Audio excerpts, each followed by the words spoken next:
네, 안녕하세요. 갑자기 막 이력을 너무 멋있게 낭독을 하신 바람에 너무 어찌할 바를 모르겠네요. 제가 자동차 올해 딱 50년 했습니다. 내년에는 만 50년이 돼서 제가 이런 생각을 한번 해봤습니다. 저는 우리 기술자들이 대부분의 예전에 보면 좀 낮게 생각하는 그런 적이 많았어요. 제가 자동차 처음에 입문할 때 저를 딱 보더니 기술 가르쳐주는 사람이 뭐라고 그러냐면, 어떤 분이 나이 많은 사람이 너 자동차 하지 마. 너 보니까 자동차 사람 아닌 것 같다. 그리고 자동차 얼마나 힘든데 너 그걸 하냐.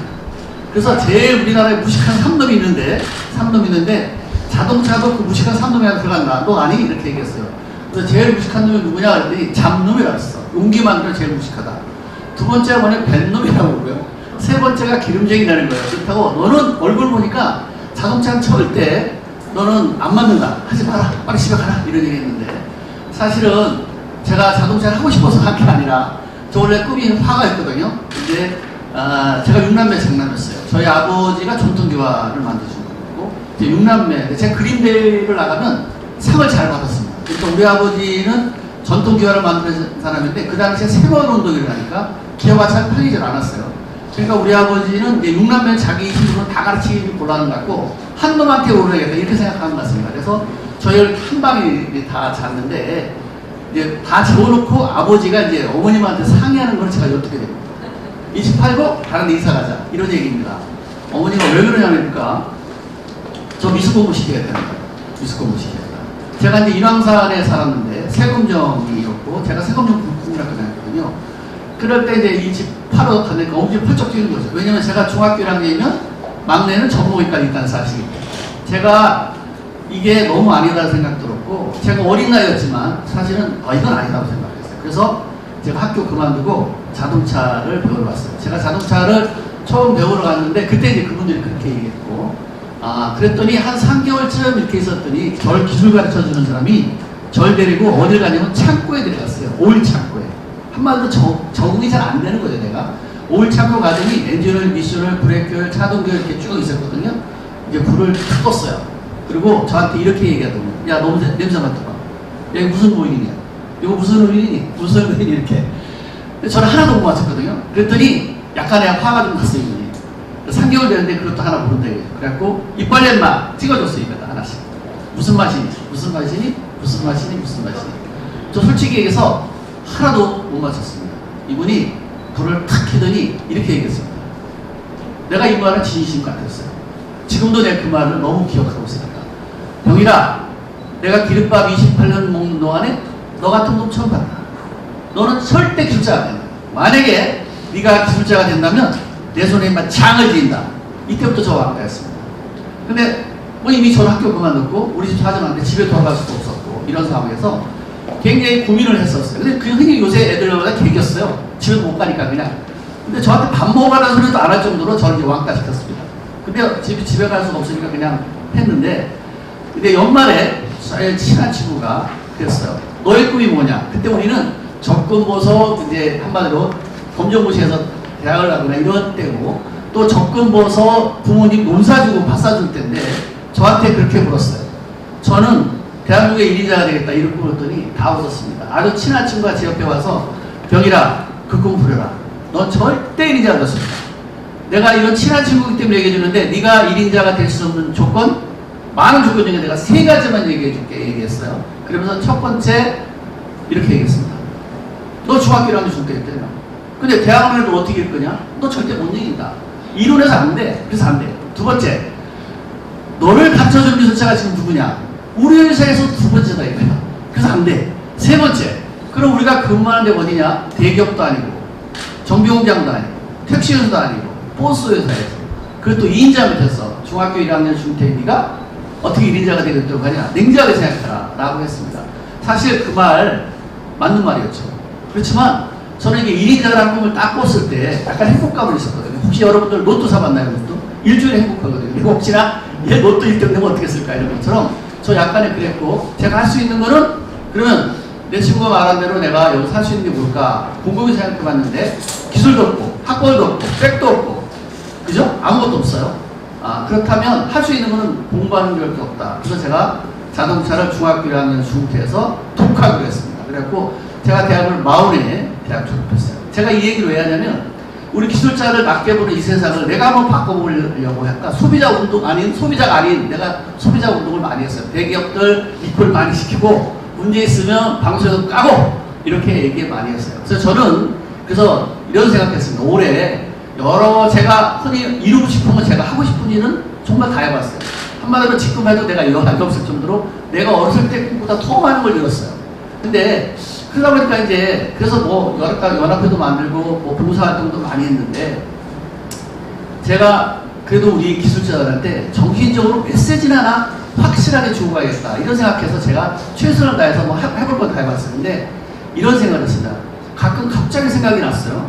어떤 가수가 뭐 몇십 년 되면 뭐 토크쇼를 한다든가 뭐 이런 거 하지 않습니까? 그래서 내년에는 내가 진짜 만 딱 50년 되거든요. 그래서 내가 기술자 최초로 제가 토크쇼를 하려고 홍대에서 누가 얘기 줬어요. 그래서 거기 해가지고 그래 이 개념을 깨버리려고 내가 하는 겁니다. 그래서 우리가 그런 토크쇼도 하지만 이제 제가 내년에 하면 우리 김선우 의원님 제가 초청을 꼭 할 거예요. 100명 정도만 딱 초청해가지고 제가 이제 하려고 하는데 왜 그러냐면 우리 젊은 사람들이 너무 낮게 떨어져 있어요. 그죠? 이렇게 자신감을 잃어버리고 해서 나는 이분들한테 메시지를 내가 확실하게 주고 가자 이거예요. 나는 먹고 살만은 해요. 그런데 이제는 뭐냐 내가 할 수 있는 일이 내가 나이 먹은 입장에서 우리 후배들한테 이 자신감 떨어지는 이 사회를 내가 자동차 안에 취직하라지만 어쨌든 그동안에 50년 동안 겪고 만났던 사람들 또 좋은 인연들 이런 걸 내가 쭉 한번 전달해주면 해주겠다. 그래서 어떻게 보면 소비자연대 우리하고 제일 잘 받는 거죠. 왜냐면 제가 방송을 내가 92년부터 했으니까 꽤나 오래 했어요. 그러다 보니까 여태까지 다 제 위치를 하는 게 아니라 소비자만 위하는 그런 걸 했기 때문에 제가 앞으로 여기 소비자연대하고는 내가 꽤나 녹색연대하고는 좀 친하게 지내고 싶다. 원래 친해요. 제가 정신적으로 굉장히 친했으니까 저도 많이 기억해 주시기 바랍니다. 저도 여러분들한테 또 기억되는 남으려고 하고요. 또 제가 인천에 오래 살았어요. 79년도에 제대하고 왔으니까 거의 40년을 넘게 살아서 어떻게 보면 제가 실제로 여기가 이제 서울이 아니라 인천이 제 거의 고향 같다 이렇게 보고요. 저는 인천이 너무 좋아요. 인천을 정말 사랑하니까 우리 인천을 사랑하는 사람끼리 모여서 정말 소비자들한테 좋은 걸 넘겼으면 좋겠다 이런 생각을 합니다. 세상을 알아가면서 세상을 살면 꼭 알아야 될 세 사람이 있다고 합니다. 의사 한 명 알아야 되는데 의사.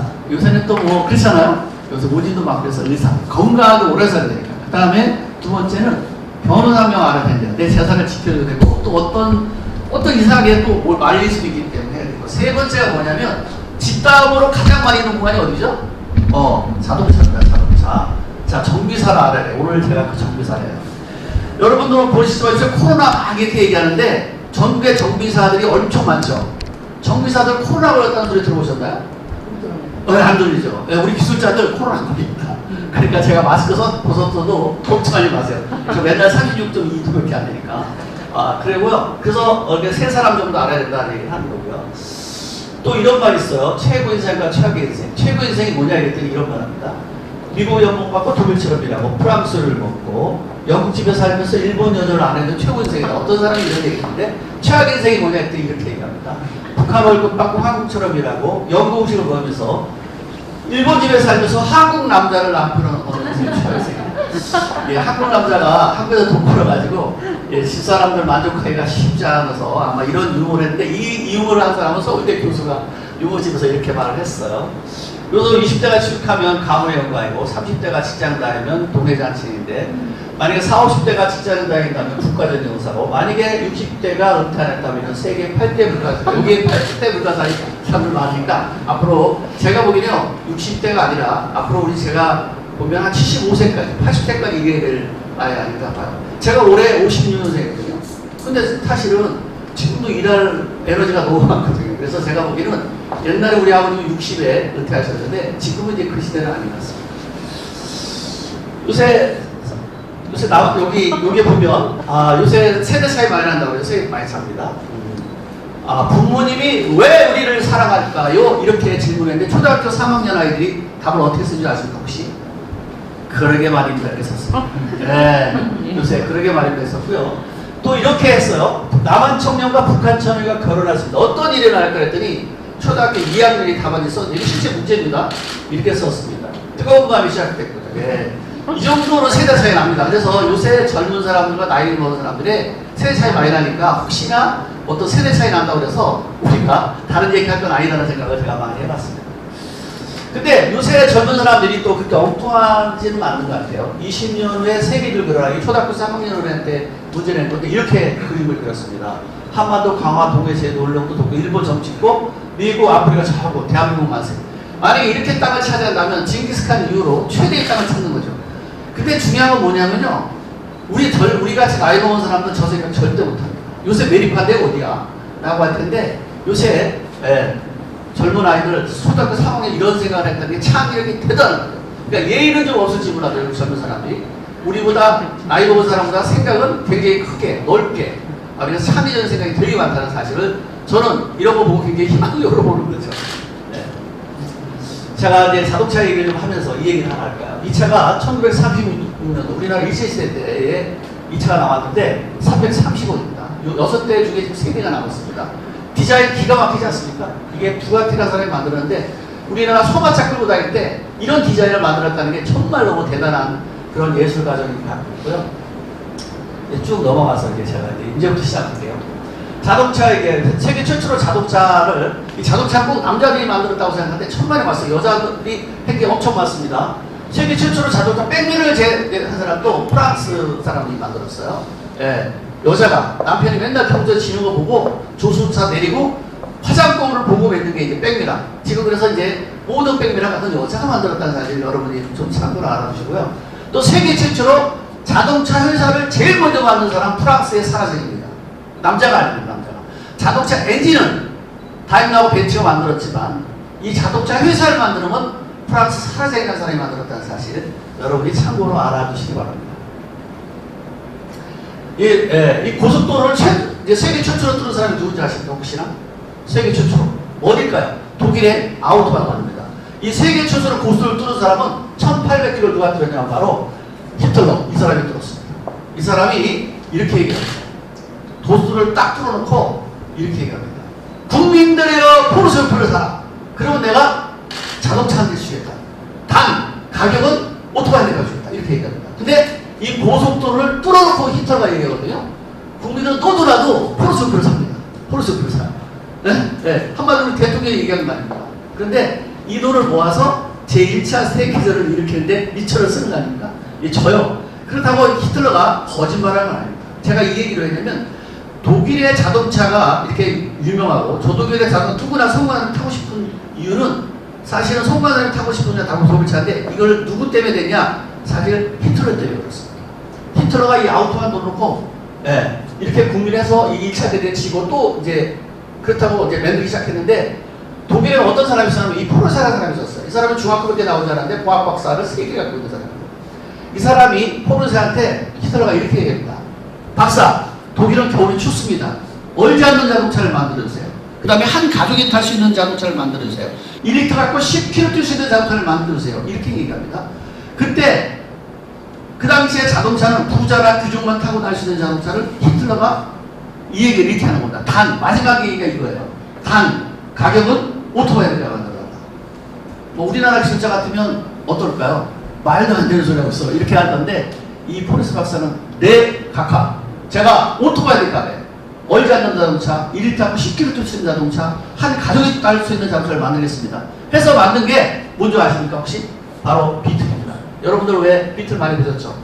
저 차 보면 이쁘다. 디자인 너무 이뻐. 예전에. 요새는 많아졌는데 예전에는 서울시내에서 이거만 가면 다 눈이 골로 갔어요. 이 비틀이 바로 독일의 국민 최초의, 세계 최초의 국민차이기도 하고 히틀러가 오토바이 한 대 값에 만든 차가 이 차입니다. 자, 왜 독일이 자동차가 강하냐라고 하면 아우토반 도로가 생겼잖아요. 무제한 속도입니다. 거기서 달리다 보니까 자동차 만들고 거기서 달리다 사고 나고 별짓을 다 했죠. 그 다음에 제1차 세계대전, 제2차 세계대전 치면서 독일이 망했잖아요. 그런데 이것 때문에 독일이 강해지는 겁니다. 자, 연합군이 독일한테, 히틀러한테, 독일한테 뭐라고 되냐면 당신네들은 비행기 만들지 마. 배 만들지 마. 군함 만들면 안 돼. 로켓 만들면 안 돼. 미사일 같은 거 절대 만들면 안 돼. 탱크 만들면 안 돼. 이래버렸거든요. 그 당시에 전쟁에 여기 했던 사람, 탱크 만든 사람, 미사일 만든 사람, 비행기 만든 사람이 어디 갔겠어요? 결국은 자동차에서 온 거예요. 그러다 보니까 거기에 납품되는 볼트, 너트, 거기에 납품되는 부품이 자동차에 적용되면서 독일의 자동차가 튼튼하고 멋진 자동차가 된 거예요. 만약에 이때 아우토가 돌아갔었다면 지금의 독일의 자동차 없죠. 그래서 우리는 히틀러를 뭐라 그러면 유태인을 많이 죽인 악마라고 얘기하지만 독일 내에서는 최대용입니다. 지금 독일이 가장 강력한 기계로 제일 강한 나라가 미국보다 강한데 그건 뭐냐? 바로 히틀러다 이렇게 얘기합니다. 그래서 우리는 한쪽 면에 보면 유태인 죽였다 해서 우리는 히틀러를 나쁘게 보지만 우리 기계 쪽으로나 전체적으로 보면 대단한 사람이다. 그런 차이를 대단히 해야겠다 이런 생각이 저는 개인적으로 들었습니다. 자, 이제 하나로 먼저 말씀드리면 운전사 계기판으로 차 건강센터 할 수 있습니다. 여러분 여기서부터 이제 집중하시기 바랍니다. 자, 여기에 보면 경고등이 켜지죠. 시동 이렇게 딱 켜고 나면 그죠? 자, 빨간불, 노란불, 파란불 이렇게 켜지는데 빨간불은 절대 안 됩니다. 빨간불은 차 정비업소에서 상의해가지고 꼭 고치셔야 될 내용이에요. 근데 노란불은 운행하는 데는 아무 지장 없습니다. 운행하는 데는 경고등에. 자, 이거는 고장은 고장이에요. 근데 나 지금 감기 들었거든? 나 여기 좀 아프거든? 나 조만간 고쳐줘. 내가 개체 신호로 들어갈 거야, 컴퓨터에서. 개체 신호로 들어가서 차가 임시로 운행이 가능하게 한 건 노란등입니다. 노란등. 저렇게 노란등은 다 가능하다. 운행한 지장 없다. 적색등은 안 됩니다. 녹색등은 정상이에요. 정상.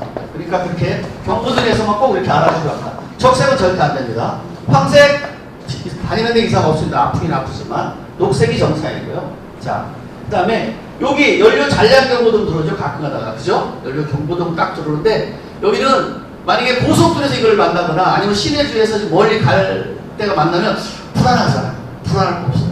절대 불안할 거 없습니다. 70km까지는 불안합니다. 70km. 경고등이 들어온 이후부터 70km까지는 아무 이상 없습니다.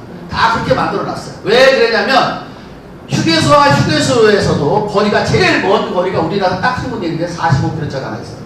나머지는 25km, 30km 그 안에 다 있어요. 그죠? 예. 그렇기 때문에 연료 경고등이 들어와도 고속도로에서나 시내 중에서 걱정할 거 없다. 다음에까지 목적지까지는 충분히 간다는 사실을 이거 참고로 꼭 알아주시기 바랍니다. 자, 이게 진짜 오늘 강의 중에 제일 중요한 내용이에요. 자, 급발진을 막는 방법 50%를 알려줄게요. 50% 줄 수 있는 방법. 여러분 시동 어떻게 하십니까? 대부분 키를 탁 넣고 부름 이렇게 걸죠. 한 방에. 그죠? 예, 그러시면 안 됩니다. 또 하나, 보탁 타입이 있어요. 그죠? 브레이크 밟고 한 방에 딱 누르죠. 부름 걸리면 이제 출발하지 않습니까? 절대 그러시면 안 됩니다. 자, 그러면 급발진이 발생되는 확률이 꽤나 있어요. 특히 이제 지금 차가운 겨울이 돌아오면 더 심해지죠. 급발진이 제일 많을 때가 이제 추운 겨울에 시작됩니다. 그 다음에 RPM도 많이 올라가죠. 좀 있으면 RPM 시동 걸면 1200까지 올라갑니다. 지금 아마 시동 걸면 1000 정도까지 올라갑니다. 그죠? 예. 겨울 되면 1200, 1300까지 올라갈 거예요. 그렇죠? 그렇기 때문에 RPM이 떨어질 때까지 기다렸다 가야 되는 게 맞는 건데, 자, 첫 시동을 어떻게 거느냐? 가르쳐 드릴게요.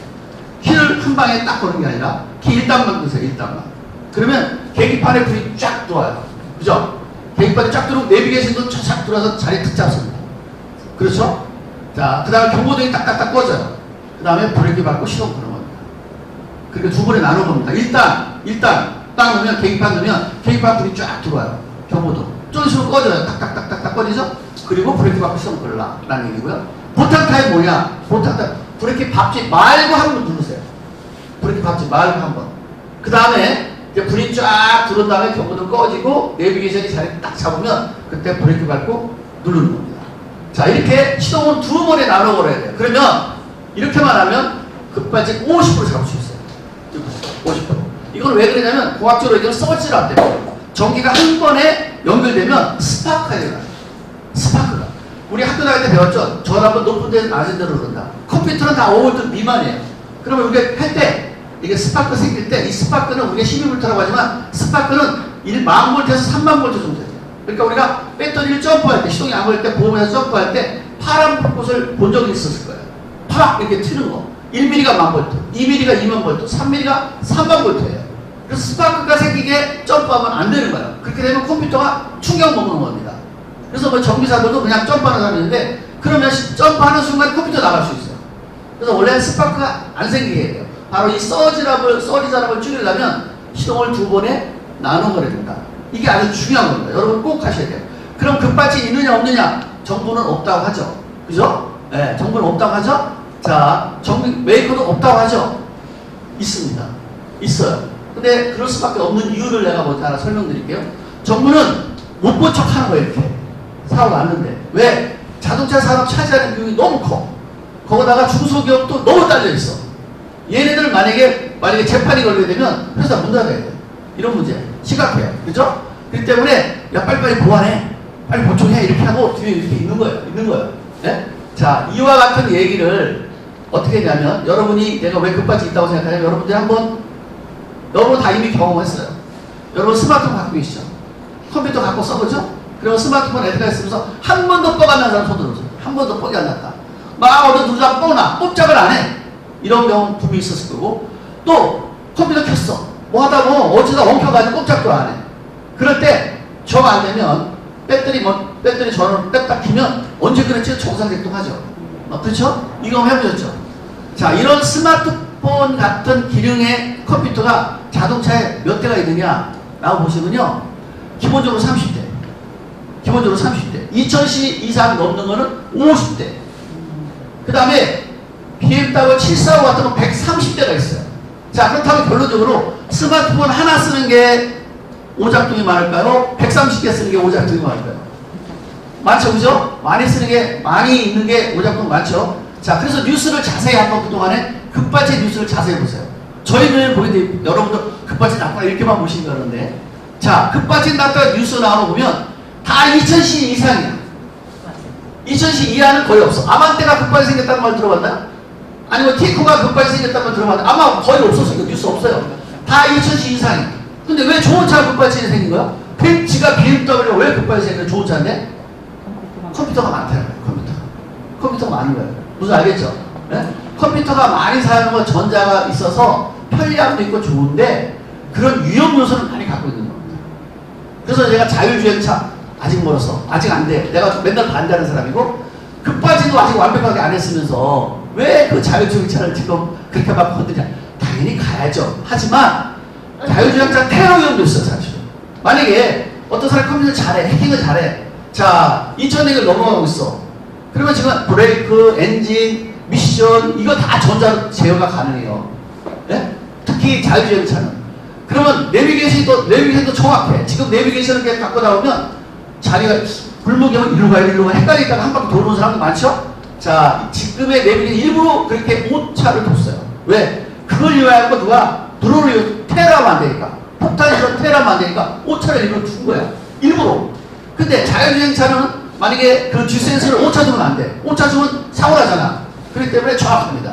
그렇기 때문에 어떻게 보면 그 차를 해킹을 하게 되면 그 사람을 만약에 2000대로 넘어가고 있다. 감정이 있어? 그러면 직접 안 죽여도 싹 브레이크 안 닿게 하고 엔진 앞에 올린 다음에 핸들은 운전자 꺾으면 이 사람 확 꺾어버려. 컴퓨터로. 그러면 그냥 가는 거야, 그냥. 그러면 물속에 폼 들어갔어. 그러면 누가 봐도 그 사람 자살합니다. 왜? 우리가 목격자 대답을 엄청난 속도로 그냥 바로 들어가더라고. 이렇게 얘기하면, 자살했네. 이렇게 나올 거 아니야, 사실은. 예, 이게, 저는 그래서 그 생각을 하는 거예요. 굉장히 위험한 생각을 할 수밖에 없는 게, 저 기술자니까. 자, 근데 왜 그렇게 급발진하는 것을 메이커나 또 정부에서 감출 수밖에 없느냐. 여러분이 그를 알고 주의해야 된다는 거죠. 자, 미국에, 아마 여러분들 그 방송도 본 사람이 있을 거예요. EBS에서 정의란 무엇인가라는 주제로 미국의 하버드 교수가, 마이클 샌드 교수가 강의하는 게 있습니다. 그죠? 그 사람 강의는 뭐죠? 항상 사례를 중심으로 던져놓고, 의견을 물어보니까 자기가 얘기 안 해. 자, 이런 얘기하는 거예요. 자, 이 주제가 이거였어요. 자, 포드 자동차가 어떤 모델이 뒤에서 둘이 빵 받으면 트럭터에서 연료탱크에서 불이 난다. 그래서 사람이 죽기도 하고 다치기도 한다. 하버드 학생들을 물어보는 겁니다. 리콜 해야 됩니까? 안 해야 됩니까? 100% 다 리콜 해야죠. 이렇게 얘기합니다. 다시 두 번째 질문합니다. 자, 그런데 문제가 하나 있다. 이 차를 너무 많이 팔았네. 그리고 리콜 비용이 대당 이만큼 들어가네. 그래서 대당 곱하기 하고 리콜 비용 하니까 돈이 이만큼이야. 그럼 이 리콜이 끝나는 순간에 포드로 문을 닫아야 된다. 자, 그래도 리콜을 해야 되냐 안 해야 되니까 반반 갈라집니다. 반반 갈라져요. 그래도 만약에 해도 지가 잘못했으니까 이렇게 있지만, 그렇게 포도가 문을 닫으면 그 다음으로 이어지는 사건들이 몇 사람 죽고 다친 거가 더 많은 거 아닙니까? 라는 의견이 분분합니다. 여러분 만약에 이런 문제를 여러분한테 했을 때 여러분은 어떻게 대답하겠습니까? 양쪽에 왔다 갔다 헷갈리죠. 자, 결국은 포드는 죽은 사람 보상해주고 다친 사람 치료해주고 리콜 안 합니다. 그래서 현재 포드가 존재합니다. 자, 그때 포드를 죽여버리는 게 정이었을까요? 지금까지 그 억울한 사람을 놔두고 어쨌든 해놓고 억울하지만 할 수 없다 해놓고 결국은 이렇게 지금까지 포드가 살아있는 게 정일까요? 정답 말씀 누구나 힘들죠, 그죠? 예. 또 정치하는 사람 입장에서나 기업하는 사람도 여러 가지 생각을 안 할 수밖에 없습니다. 바로 이 급발진 문제가 이와 같은 뜨거운 감정입니다. 그렇기 때문에 정부는 사실을 알아요. 모른 척 하는 거예요. 전작가 교수들 알죠. 근데 이 얘기하는 순간에 대학교 프로젝트 끝나. 학생들 그 회사 못 가. 있다고 있는 거야. 지금 사실입니다. 그러니까 여러분이 그렇다고 해서 내가 그래도 시동 2번에 나눠보는 거를 이거는 우리 기술적인 거 아주 쉬운 거 아니냐. 이거를 그래도 공영방송 그렇게 홍보성 하는 방송 있잖아요. 그런 거 한번 하자. 시동하는 방법 알려줘야 되지 않았더니 국토부에서 뭐라 하냐면 그렇게 방송을 하면 급발진이 있다는 게 인정되는데 그걸로 또 시비 걸 텐데 이거 못한다는 거야. 결국은 안 합니다. 이게 저는 알아요.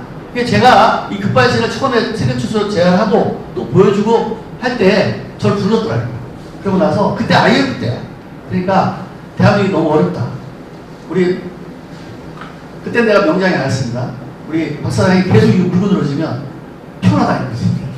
당신도 대한민국 사람이잖아. 좀 가만히 있어. 계속 해준다니까. 기다려보자. 걔네들은 여기 와서 인정했다는 거야. 나한테 공식적으로 인정 못했지만 인정했다는 거야. 그래서 우리끼리 인정한다는 거야. 그러니까 대한민국 사람이라 좀 참아달라. 그래서 제가 지금까지 참고 있는 겁니다. 근데 그동안에 안 하니까 또 한 번 내가 몇 번 두들긴 하긴 했는데 어쨌든 이제 지금 이런 문제이기 때문에 여러분들은 절대 급같이 있다는 사실을 알고 시동은 2번에 나눠간다는 걸 잊지 마시기 바랍니다. 아셨죠? 네, 꼭 잊지 마시기 바랍니다. 그리고요, 자율주행차는요, 됐으면, 피하는 게 좋아요. 아직까지. 일단 우리가 마음 타야 될 이럴 필요는 없잖아요. 그죠? 더 타보고 완벽할 때 제가 타는 게 좋겠다. 이 생각입니다. 자, 그 다음에 메이크에서 또 불편한 지진이 이게 왜요? 아침에 요새 자동차 엔진오일이 좋아졌고 엔진이 좋아졌기 때문에 워밍업 안 해도 된다 이런 얘기예요. 바로 시동을 걸고 바로 출발하라 이렇게 얘기하는데 절대 거짓말입니다. 자, 한번 생각해 보세요. 자, 차가 자동차를 세워놓으면 엔진오일이 저 위에까지 순환되다가 여기까지 내려와 있어요. 밤새도록. 그죠? 그럼 다시 시동을 걸었을 때 여기서 우리 펌핑해가지고 저기까지 부속을 하나 속속이 침투해야 돼요. 시간이 걸릴까요? 안 걸릴까요?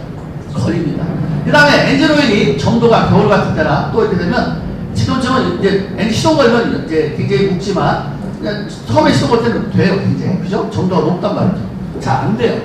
그렇기 때문에 만약에 이렇게 워밍을 안 해버리면 결국 엔진이 망가집니다. 어디서부터? 제일 꼭대기부터 망하기 시작해요. 꼭대기부터. 차근차근 일로 내려옵니다. 그래서 메이크의 전략이에요, 전략. 차만 팔면 안 된다. 나중에 부속도 팔아야 돼. 이게 전략이에요. 이게 사실 굉장히 불편한 짓인데, 워밍은 꼭 해라. 꼭 해라. 몇 분? 봄, 여름, 가을 1분. 겨울에 3분. 무조건 됩니다. 그 다음에 요새 디젤차 터보 타는 사람들 있죠? 무조건 나가면 터보 나가. 일단 터보 나가. 그 다음에 엔진 망가지는 거예요. 그래서 워밍은 꼭 하는 게 맞습니다. 봄, 여름, 가을, 겨울 1분, 겨울에 3분 꼭 하셔야 됩니다. 안 하시면 엔진이 이제 서서히 고장나는 거예요. 그래서 요새 가끔 아파트에 겨울 되면 보세요. 좀 있으면 날 거야 아마. 시동 딱 처음에 걸면 옆에 차가 딱딱딱딱딱 이런 소리 나는 차 있어. 그거 워밍업 안 해서 그래. 워밍업 안 해서. 예. 위에부터 망가진 거예요 이제. 저는 아침에 아파트에 딱 주차가면 시동 걸어놓은 소리 딱 들으면 제가 뭐가 맞았구나. 다 보이잖아요. 다 보여. 예?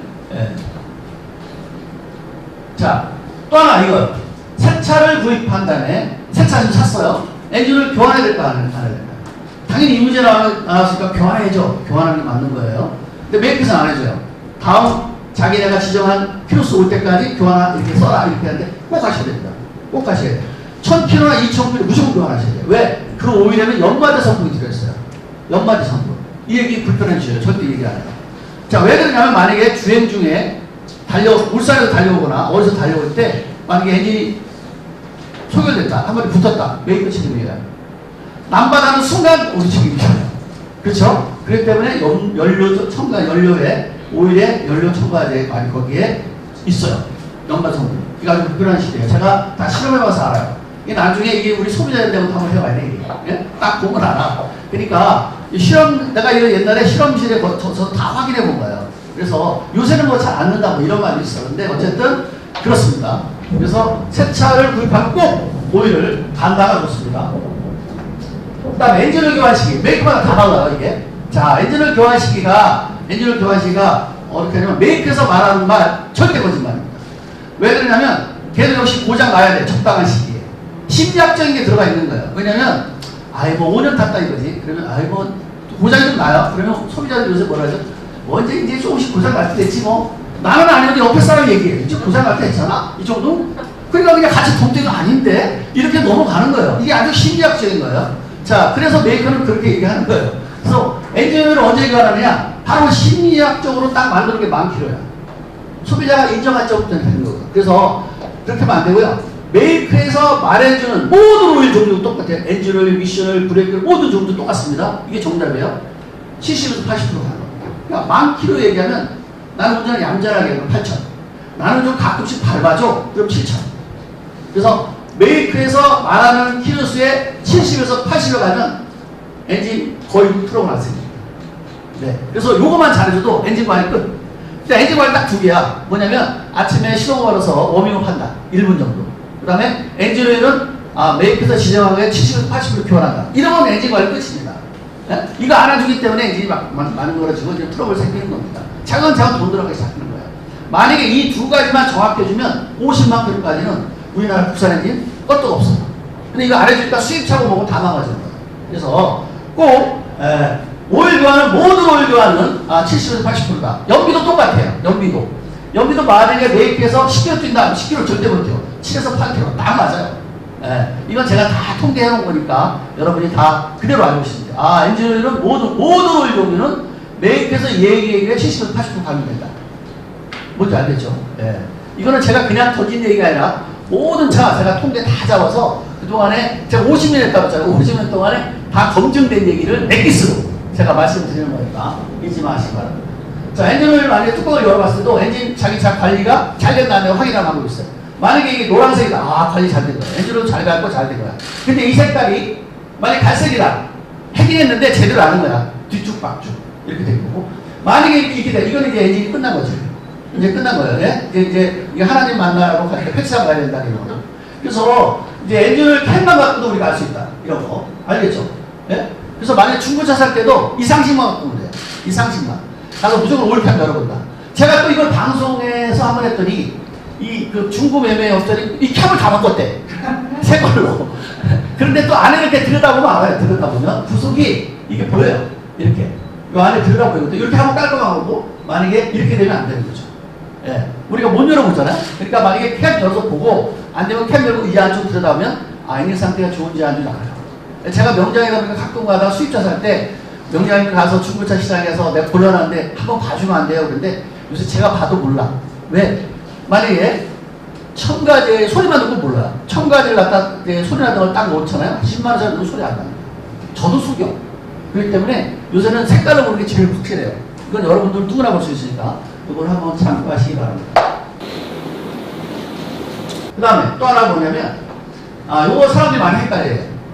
기아를 신호대기에서 오토 자동차에서 빌릴 때 뒤에 놓고 이게 뒤에 놓고 그렇게 바꾸는 게 맞냐 빼야 맞냐 이런 얘기 하는데 뭐 둘 다 맞는 말이에요. 근데 틀린 말이기도 합니다. 왜 그러냐면 옛날에는 자동 변속기가 기계식이기 때문에 빼는 게 맞아요. 빼고 브레이크 바꾸는 게 낫어요. 그래야 연비가 10% 차이 났으니까. 근데 요새 차는 할 필요 없습니다. 그냥 뒤로 브레이크 바꾸는 게 고장, 미션을 고장한다. 만약에 신호대기마다 뒤에서 N호를 빼고 있다. P호 빼고 있다. 그럼 미션을 빨리 망가집니다. 그래서 그냥 뒤에 놓고 브레이크 바꾸고 있는 거죠. 다리 아프면 못 빼는 거지만 굳이 미션을 오래 쓰고 싶고 미션을 고장 안 나고 싶다면 뒤에 놓고 브레이크 바꾸고 있는 게 나아요. 연비 차이 없습니다. 왜? 요새는 다 컴퓨터가 브레이크 갖고 있어? 차가 안 가는 거지. 오케이. 그럼 자기가 슬립시켜버려요. 그렇기 때문에 옛날 상식 가진 사람들은, 옛날에 운전을 했던 사람은 연비만이 차니까 무조건 빼. 특히 개인 택시 꼭 빼. 네, 꼭 빼. 그분들은 옛날 상식 갖고 있는 거야. 지금은 굳이 뺄 필요 없다. 굳이 뺄 필요 없다. 안 빼야지 미션이 오래 간다. 이렇게 보시면 됩니다. 특히 수입차는 넣었다 뺐다 하면 빨리 망가져요. BMW, 저도 BMW 하지만, 좋아하고 하지만, BMW도 넣었다 뺐다 하면 15만 킬로 못타. 15만 킬로 안에 미션 꼭 고장납니다. 그렇게 받고 있으면 고장 안 나. 30만 킬로까지 가는 거예요. 이 정도로 이 압력에 변동이 생기니까 기아는 안 빼는 게 자동 변속기 오래 타는 방법 중에 하나다. 이렇게 아시면 됩니다. 자, 새 차를 구입할 때 뭘 해야 되냐? 언더코팅 서팅 하셔야 돼요. 언더코팅. 자, 언더코팅은 특히 인천차는 해야 돼. 왜냐면 해수바람이 있기 때문에 밑에 썩어요. 뭔지 알겠죠? 자, 오래 타고 싶다면 지금은 10년은 기본이야. 이제 거의 20년 정도 타니까 무조건 언더코팅 하는데 이 언더코팅을 대부분 이게 영업하는 사람이 언더코팅 공짜 해준다고 이렇게 하는데 그거는 좀 피하시는 게 좋아요. 왜냐면 그건 좋은 게 아니야. 예, 그래서 고무재질로 해달라고 해요. 고무재질. 그래서 고무재질로 돈을 주고 하는 게 좋아요. 그러면 나중에 염화가시 뿌리든 뭐 장맛비가 오든 자체 절대 썩지 않습니다. 그거만 뿌려놓으면. 근데 만약에 그걸 안 뿌려놓으면 비가 오면 다 세차해야 되고 염화가시 뿌리면 또 물다 세차해야 되고 돈이 더 들어가요. 그러니까 아예 세차 나왔을 때 세차 안 해도 돼요. 3년 안에는 해도 돼요. 3년 차 정도 돼요. 그때까지 녹이 안 살았으니까. 언더코팅을 하는데 단 고무재질로 하십시오. 꼭 고무재질로. 그게 이제 어디냐면 독일제 비루트라는 게 있어요. 인터넷에서 하면 싸. 한 개에 12,000원밖에 안 가요. 예? 예. 근데 카세타 정비공장이 이걸 안 해줘. 왜? 이거는 원가가 비싸잖아. 마진이 별로 없어. 그러니까 안 해줘. 그러니까 내가 사갖고 인터넷 사서 공용 주고 그냥 하는 게 나아. 그러니까 꼭 비루트 거. 예. 인터넷에 팔아요. 그러니까 전 독일하고 아무 상관없어요. 이게 좋으니까 하는 얘기예요. 예. 그래서 뭐 썬팅. 썬팅도 될 수 있으면 영업사원 해주는 거 좀 피하는 게 좋습니다. 왜냐면 색깔이 진하니까 자외선 차단 해가지고 내 피부를 보호하기 절대 아니야. 절대 아니야. 썬팅도 내 돈을 들여서 하는 게 좋습니다. 내 돈 들여서 하는 게 좋아요. 자외선 차단율이 최소한 75% 이상 이걸로 해야 돼요. 아니면 색깔만 까맣지 자외선 그냥 들어오는 겁니다. 뭔지 알겠습니까? 그렇다면 이미 했어. 썬팅 다 했잖아? 그럼 이 썬팅이 좋은지 아직 모르잖아. 아는 방법 아주 간단해요. 여러분 신문지를 차에 넣고 다니고 보십시오. 신문지를 넣고 다녔을 때 신문지 색깔이 안 변하면 그 썬팅은 쓸만한 건데 만약에 우리 옛날에 햇빛 바람은 신문지도 이렇게 책상 봤죠? 그러면 그 썬팅이 꽝입니다. 그래서 만약에 다시 띄고 붙이는 게 돈이 더 들어가요. 그렇기 때문에 처음에 할 때 썬팅 할 때는 무조건 내 돈 들여서 내가 제대로 해야겠다. 돈 비싸게 주더라. 이게 나를 보호하는 거다. 오늘 알겠죠? 그래서 내 썬팅은 어떡하지? 그럼 일단 한번 해봐요. 여러분이 신문지를 잘 뒤에다 이렇게 싣고 다녀보세요. 만약에 누렇게 변한다, 누렇게 빨리 변한다. 그런 있으나마나 썬팅이다. 라는 사실 상식적으로 알고 다른 사람한테도 알려주세요. 자, 합성오일 얘기 많이 하는 요새 정비업계들이 전정비 공장하지만 장사가 좀 안 되니까 한마디로 옛날처럼 자동차 고장이 덜 와요. 그러니까 엔진오일을 자꾸 고장해. 합성오일을 갈아라, 뭐 등급을 갈아라 막 이랬는데 가만히 생각해보니까 나도 잘 아끼는 입장에서 그래 그렇게 하는데 굳이 할 거. 국산차가 합성오일 좋긴 좋아요. 근데 합성오일도 종류가 5가지가 돼. 근데 진짜 제일 상급급은 없어. 대부분 중간급밖에 안 돼. 그래서 그 돈을 내가 많이 들여서 굳이 갈아야 될까? 할 필요 없어요. 그러니까 메이커에서 지정해준 오일에 10,000km 말고 77,000에서 8,000에 갈아주면 그게 더 나아요. 합성오일 넣고 15,000원, 20,000km 타는 것보다 그냥 국산 오일 써서 7,000에 8,000에 갈아주는 게 더 낫다. 이렇게 하시면 돼요. 단 뭐 수입차는 합성오일 넣어야 됩니다. 왜냐하면 그 차는 고성능이기 때문에 그냥 닳게 되면 열이 많이 올라가기 때문에 높은 열에는 우리 국산 오일이 좀 약해요. 그래서 수입차 외에는 모든 합성오일은 굳이 넣지 않아도 된다. 내가 우리 공장도 하지만 합성오일 팔지 말라 그러니까 손님이 원하고 해주지만 굳이 말을 하고 갈아라 뭐라 하지 마라. 왜? 이거 너무 장사하는 것 같지 않냐? 그냥 갈아라고 얘기해야지. 출세 빨리 갈아라. 이게 더 효과적이다. 여러분도 그 상식 아시기 바랍니다. 요새 정비하는 사람이 제 말 들으면 또 뭐 좀 서운하다고 생각할 수 있는데 저는 내가 누구 편이라고 했죠? 저는 소비자 편이기 때문에 얘기를 해줘야 돼요. 여러분도 알고 가세요. 그래서 굳이 수입차 아니면 굳이 합성오일 넣을 필요 없다. 첨가제. 제가 광고는 광고일뿐이다 이런 얘기 했는데 요새 이번에 연료 첨가제는 좀 효과가 좀 있더라고요. 근데 굳이 뭐 세차 때부터 첨가제 넣을 필요 없다. 뭐 4만, 5만 이렇게 뭐 한 5만 킬로마다 한 3만 이렇게 한 번쯤 넣는 거는 뭐 괜찮지만 굳이 내가 돈 들여서 주소 갈 때마다 그렇게까지는 필요 없다라는 사실을 아시기 바랍니다.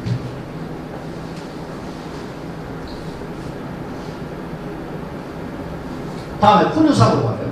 자, 엔진을 절대 고장 안 나게 하려는 방법은 엔진 관리 이렇게 하시면 돼요. 본인이 딱 이런 엔진 이렇게 먼지가 자욱하고 이렇게 시험을 하면 이 안에 센서 컴퓨터 다 있는데 얼마 못 가요. 빨리 고장납니다. 그렇기 때문에 엔진이 이 정도 관리는 안 하더라도 엔진 청소를 깔끔하게 해주시는 거가 엔진의 고장의 70%가 엔진 룸에서 일어나기 때문에 다 배선 커넥터가 시동 꺼지 뭐 이게 다 이 안쪽에서 일어나기 때문에 엔진 청소를 꼭 단골업소를 정해서 해주는 것도 굉장히 고장 줄이는 방법 중에 하나예요. 부동액은 2년에 4만km 한번 교환했고요. 자, 그래서 브레이크오일은 돌듯 3가 아니라 4로 브레이크오일을 한 번쯤은 여러분들은 브레이크오일을 한 번도 안 가서는 수특하게 많을 거예요. 엔지니어 미션으로 가는데 브레이크오일을 가려고 안 해. 정비사가. 왜? 사실 브레이크오일 손에 묻은 거 있잖아요. 갈 때 손에 묻으면 여러분 옛날에 어렸을 때 목욕탕에 가서 때 불린다고 오랫동안 있으면 손이 어떻게 돼요? 쭈글쭈글한 거. 요새 젊은 사람은 모르겠는데 우리는 경험을 했어요. 그죠? 우리 아버지가 더 오래 있어? 그러면 더 오래 있다면 손이 쭈글쭈글해요. 이때 때를 밀었어요. 맞죠? 자, 브레이크를 손에 묻게 되면 그렇게 돼. 바로 쭈글쭈글해. 그리고 냄새가 고약하게 안 나가. 손톱에 들어가면 며칠을 가. 그러니까 정비사들이 브레이크를 교환하는 말을 안 해. 왜? 자기 손이 더러워지니까. 예? 근데 해야 돼. ABS 요새 ABS이기 때문에 ABS 모듈레이터가 고장 다 나는 이유가 브레이크를 교환을 안 해서 그래요. 그러니까 브레이크 오일은 어떤 성질을 하면 수분을 흡수하는 능력이 있어요. 장마철 지나고 나면 수분을 흡수해 걔가. 그러니까 만약에 거기서 2% 3% 지나면 100% 현상이 일어나. 내리막길을 강원도 대관골 막 이러고 있다 브레이크 계속 받고 간다. 브레이크 안 들어오면 풍덩하는 거야. 이게 브레이크 오일 때문에 그래요. 그래서 단 브레이크 오일 도트 3가 다 돼 있어요. 지금 저 국산차들은 도트 4로 교환해달라. 그러니까 요새 애들을 통닭시켜도 통닭 갖다 주세요 이렇게 안 하더라고요. 매운맛, 순한맛 갖다 주세요. 양념으로 뭐 이렇게 얘기하는데 우리는 정비공장 가서도 말이야. 브레이크를 갈아줘요. 이렇게 얘기하면 안 돼. 엔진을 갈아서 이렇게 얘기하면 안 되니까. 이제는 우리가 지식을 딱 알고 던져줘야 돼요. 왜? 요새 정비사들이 알아서 해주는 사람 없어요. 왜? 만약에 정비사가 뭔가 또 이렇게 얘기하면 어떤 고객은 이렇게 얘기도 해요. 나한테 지금 장사하는 거야? 이렇게 얘기하는 사람도 있어요. 그렇기 때문에 정비사들은 해달라고 해줘. 그렇기 때문에 브레이크를 갈러 갔어. 브레이크는 도트 4, 아니면 브레이크는 어느 걸로 가는 게 좋나요? 이러면 정비사가 얘기하는데 그냥 말 안 하면 도트 3로 가는 거야. 가나 마나야. 그래서 ABS 모듈레이터라든가 브레이크만 갈면 고장 안 나요. 사실. 근데 이것도 안 해. 그러니까 브레이크는 꼭 가셔야 돼요. 이것도 4만에 5만. 4만에 5만. 2년에 한 번씩 꼭 가셔야 돼요. 아니면 혹시나 이제 여름 지났으면 괜찮지만 브레이크 자주 가볼 때 툭 들어가는 이유가 많이 들어가는 이유가 브레이크 오일 때문에. 아시죠? 그래서 브레이크 오일은 꼭 가시기 바랍니다. 자, 냄새가 많이 있는데 냄새 딱 두 가지만 여러분이 꼭 아셔야 돼요. 다른 건 말고 두 가지. 단내, 엿기름 냄새 아십니까 혹시? 우리 젊은 사람들은 모르겠다. 우리 나이 무슨 엿기름 냄새 다 알아, 그죠? 옛날 조청도 만들어갖고 엿기름 냄새, 그 엿기름 냄새 단내가 나는 건 부등액이 쓰는 거예요. 안 돼요, 그죠? 단내 나면 안 돼요. 단내 나는 걸 주의해야 돼요. 그 다음에 식초 냄새 나는 건 안 됩니다. 식초 냄새 난다, 차를 시큼한 냄새 난다 라면 배터리 충전 쪽에 문제가 있다. 전기장치 모두 고장날 수 있어. 그렇기 때문에 배터리 상태 안 좋을 수도 있고. 그래서 식초 냄새하고 단내가 나면 무조건 정비업소 간다.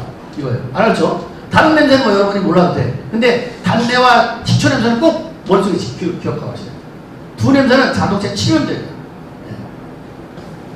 향유리탕 만큼마다 갈아야 돼요. 자, 곰팡이가 많이 핀다잖아요. 냄새 나잖아요. 자, 향유리탕 핀다고 안 되는 게 아니라 더 중요한 건 뭐냐면 이건 만 킬로 갈죠. 안 갈면 내가 마시는 공기가 저 오염된 물질이 들어요. 어떤 거 안 가는 사람 이렇게 들어와. 이거 마시는 사람 있어. 이거 한 번도 안 갈아가지고 이거 한 3년 정도 됐는데 한 번도 안 갈았대. 그러니까 이거 그대로 마신 거야. 뭐 생수 마시면 뭐야? 그냥 공기 그냥 시동 걸고 에어컨 좀 있고 내가 다 마시고 있어. 미세먼지 다 마시고 있는 거야. 자, 그래서 여러분이 미세먼지 안 마시고 만약에 청정한 공기를 마셨다면 공기일단 만큼마다 가는데 더 중요한 게 있어요. 더 중요한 게. 혹시 일요일날 늦잠 자느라고 햇빛이 쫙 들어올 때까지 잠을 잡은 적 계시죠? 그러면 갑자기 햇빛이 쫙 올라오는 그 햇빛 속에 오면 이불 위에서 먼지가 자욱하게 올라가는 걸 집사람이 보는 순간 이불 넣어. 그래갖고 막 털고 그냥 난리 나죠. 왜? 거기는 샤워하고 깔끔한 옷 입고 들어갔는데도 그 먼지를 우리는 보게 됩니다. 그거 내가 저걸 다 마시고 자는구나 라고 해서 이불을 털게 되는데, 중요한 건 차는 어떻게 타십니까? 신발 벗고 타나요? 신발 신고 타나요? 자, 그쵸? 매트는 얼마나 쳐고 타시나? 매트가 이렇게 보면 거기가 이제 밑에가 다 가라앉으니까 우리가 먼지를 안 보이는 거지. 매트를 여러분 지금 이따 가서요, 매트를 딱 꺼내가지고 신문지 딱 놓고 한번 딱 뒤집어서 던져보세요. 얼마나 나오나? 미세먼지 잔뜩 나올 겁니다. 그거 그대로 다 마십니다. 여러분이 만약에 에어컨 틀거나 히터를 트는 순간에 거기서 안에서 환풍기가 있는 거야. 와, 바람 나오죠? 그게 어떻게? 그거를 몰아서 돌려갖고 있는 거야. 바닥 거 끌어가지고 나한테 갖다 주는 거야. 그건 내가 다 마시고 가는 거야. 그래서 2시간 이상 그냥 머리가 띵하다는 얘기는 바로 산소가 부족한 것도 있지만 밑에 바닥 먼지를 내가 다 마시고 있다. 차만 타면 기침한다. 다 그 먼지야.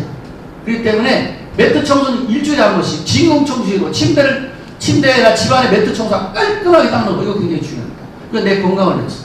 이거 안 하시면 저 에바 밖에서 뭐 곰팡이 냄새 나고 또 그 갈았다가 또 나니까 결과적으로 바닥 청소, 매트 청소하는 게 굉장히 중요하다. 이거 굉장히 중요합니다. 그 다음에 또 하나, 매트 밑에가 또 뭐예요? 약간의 그 매트 저거잖아요. 천가정 돼 있잖아요. 거기 먼지 장난 아닙니다. 그래서 날씨 좋은 날 문 다 열고 진공 청소기로 구석구석 닦아내는 거, 이거 내 건강을 지키는 거예요. 여러분 이거 안 합니다. 그냥 겉에만 살짝 싹 하고 매트만 청소되면 대가 모두가 다 된 줄 아닙니다. 절대 아닙니다. 그래서 이 계기판이 있으면 그 안쪽까지, 네? 아니면 뒤에 시트 밑에 여기까지 다 청소하세요. 그 다음에 또 전기장치라든가 또 이렇게 전자 컴퓨터라든가 이런 게 고장 안 나게 하는 방법 딱 간단하게 하는 방법이 있어요. 왜냐면 습도 때문에 그렇기 때문에 이것이 고장 안 나게 하는 방법은, 여러분 숯이나 굵은 소금을 뒤 운여석 시트, 조수석 시트, 대시 판넬 뒤 시트에다 놓게 되면 습도를 제거합니다. 습도. 차 안에 있는 습도. 그러면 전자장비들이 고장이 안 납니다. 여러분이 항상 숯이라든가 아니면 굵은 소금을 자 시트 쪽에다가, 대시 판넬 쪽에다가, 뒤 시트에다가 넣는 상식을 꼭 갖고 다니세요. 그러면 여러분 차가 습도를 제거하기 때문에 그 안에서 잡는 게 있어요. 물 먹는 하마를 넣으면 좋은데, 물 먹는 하마는 물로 형성이 되기 때문에 나중에 이렇게 넘어지면 자동차에 안 좋으니까 안 되고요. 굵은 소금이나 숯을 넣었게 되면 처음부터 싹 없어지기 시작하고, 진공 청소를 한 번씩 해주고요. 또 이게 장마가 지났다, 이게 가을을 맞이하는 입장에서는 한번 햇빛이 좋은 날 창문 다 열고 한번 청소해서 싹 한번 말려주는 거, 햇빛 떼약볕을 한번 찍어주는 거, 소독하는 기분이 굉장히 좋습니다. 왜냐면 우리가 자동차 타는 시간이 출퇴근만 아니라 장거리 운전을 하거나 이런 사람들은 차 실내 청소하는 게 내 건강을 좌우한다. 우리는 다 생수를 마시면서 자기 차 바닥을 보면, 저도 좀 그런 입장이지만 진짜 장난 아니에요. 그거 우리가 다 마시고 있는 거야. 그렇기 때문에 바닥 매트 청소하는 거 진짜 중요하다. 아시죠?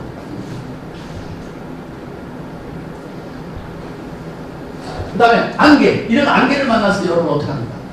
제가 굉장히 당황스러워요. 저도 운전을 오래 했지만 제가 서울에서 내려오다가 계양으로 빠져야 되는데 고속도로를 쭉 타다 계양 못 빠지고 결론적으로 인천공항 쪽 가서 다시 돌려온 기억이 납니다. 차선만 보고 가면 안 되는 거죠. 자, 이래서 이거를, 이 안개를 이렇게 만났을 때 한 방에 해결하는 방법이 있어요. 500원이면 돼요, 500원. 뭐냐면, 여러분 문방구에 가면 셀로판 종이가 있습니다. 셀로판 종이 아시죠? 노란 셀로판 종이를 전조등 양쪽에 탁 붙이게 나면 안개 기가 막히게 독합니다. 안개를 뚫을 수 있는 건 노란색밖에 없어요. 그래서 노란 셀로판 종이 2장만 차에 비치하고 있다가 저렇게 안개를 만나면 전조등에 딱 붙이고 쫙 하보세요. 그러면 안개 두렵습니다. 제가 세종에 살잖아요, 세종에. 그러다 보니까 안개가 엄청 산이어서 많이 뜁니다. 우리 집사람이 이것 때문에 엄청 애를 먹었어요. 출근하면서. 걱정하지 마. 내가 500원 해줄게. 셀로판 종이 사줬더니 아주 좋았다. 여러분도 셀로판 종이를 차에 비치하는 것도 큰 안개를 만났을 때는 도움이 된다. 이렇게 볼 수 있습니다. 자, 이 안전벨트. 자, 이 안전벨트도 여러분이 이거 그냥 갖다 매잖아요. 대부분 사람들이 매는 게 자기 안전을 위해서 매는 게 아니라 교통수칙에 딱지 안 되라고 매는 사람이 많아. 이거 절대 안 되는 거야. 자, 여기서 이 안전벨트가 정상 작동하는지, 에어백이 있다는 게 중요한 게 아니라 이 안전벨트가 첫 번째야. 안전벨트에 브레이크를 해보셨나요? 브레이크 테스트? 여러분 거의 안 해봤을 거예요. 그냥 끼는 거죠, 그죠? 원래는 안전벨트 5년마다 갈아야 돼요. 근데 우리는 안 갈아. 자, 갈아야 되는 게 맞아요. 자, 여기서 여기까지 당길 때, 여기서 천천히 당기죠, 이렇게. 그죠? 그러지 말고 여기서 빨리 땡기는 거다. 딱딱딱 그러면 빨리 땡기고 그렇게 하면 잡혀. 그럼 또 잡고 또 넣고 따면 또 잡혀. 또 잡혀. 여기서 여기까지 그렇게 한 3번 정도 잡혀요. 만약에 2번만 잡힌다. 교환하셔야 됩니다. 원래 에어백이 있다 하면 에어백이 문제가 될 수 있어요. 결국 나를 뭐 치명타로 만들 수, 나를 졸도하게 만들 수 있어. 자, 처음에 빵 사고 났다. 그러면 안전벨트가 운전자를 의자에 고정시킵니다. 그 다음에 터트리는 거야. 근데 만약에 이게 안전벨트가 작동을 안 했다. 그럼 나오는 거야. 그럼 에어백에 맞는 거야, 내가. 거꾸로 무기가 되는 거야. 그러면 이 에어백이 얼마 정도 세나 내가 확인해 봤더니 수박을 놓고, 제가 수박을 놓고 에어백을 터트려 봤더니 수박이 박살납니다. 우리 수박을 주먹으로 남방에 큰놈 때려도 잘 안 깨집니다. 근데 이 수박이 깰 정도의 충격이 얼마나 대단할까요? 특히 안경 쓰시는 분들, 코 수술하면 주의해야 돼요. 코 수술 다시 성형외과 갖다 찾아올 수도 있어요. 주먹을 한 대 맞다고 생각하는 거 얼마나 대단해요. 그리고 또 하나, 이 운전석하고 운전자 거리가 핸들하고 30cm 이상 떨어져요. 어떤 분은 바짝 당기는데 이거는 사고 난 순간에 이 에어백이 맞아 절대 안 되니까. 뭔지 알겠죠? 그래서 항상 30cm 거리를 두고 운전한다는 거 잊지 마셔야 돼요. 에어백이 있다 그래서 나를 안전하게 한다. 천만에 봤어요. 걔가 사람을 졸도시킬 수도 있다. 그래서 3cm 이상. 그리고 안전벨트는 그러니까 3번 정도 잡혀야 된다. 이따 탈 때 한번 해보세요. 따다다다닥 이렇게 3번 정도 잡혀야 정상. 만약에 2번만 잡혔다면 한 번은 불량일 수 있어요. 네.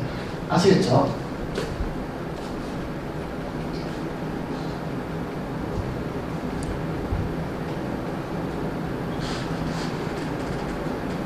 자, 국산차와 수입차.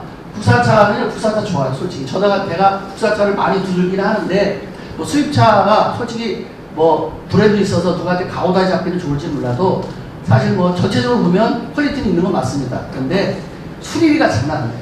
그래서 우리 국산차가 뭐 굳이 수입차까지 뭐 안 해도, 사실 저는 사실 공부하는 입장이다 보니까 수입차 탔다가 국산차 탔다고 하는데, 요새 수입차 탄 사람이 충분하게 돈이 있거나 여유가 있어서 상관없는데, 만약에 그렇지 않고 몇백만 원씩 나가면 한 달에 미친 일 발생되는 거죠. 그래서 국산차를 사는 게 좋겠다라고 얘기하고요. 하이브리드 자동차는 제가 여러분들한테 하이브리드차하고 전기차를 만약 선택한다면 여러분은 어떤 차를 선택할까요? 전기차는 아직은 위험합니다.